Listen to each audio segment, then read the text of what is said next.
Bashkimit Evropian, fabrika nuk është pjesë e penalizimit të aflatosinës, por është pjesë për të identifikuar fermat vlektorale të cilat është dhe në ligjin shqiptar të ushqimit, që 2008 është ndryshuar, që një fabrikë që ka identifikuar aflatosin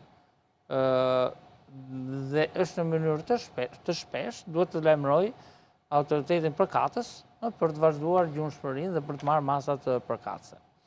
Shiko, në fabrikë tre janë praktikat që ndiqen. Është higjiena dhe siguria, pra gjithmonë, kjo është më kryesorja, siguria, që janë temperaturat e qumshit kur dorëzohet, testi për antibiotik, aflatosina më-1, vlerësimi organoleptik dhe ngarkesat mikrobiale.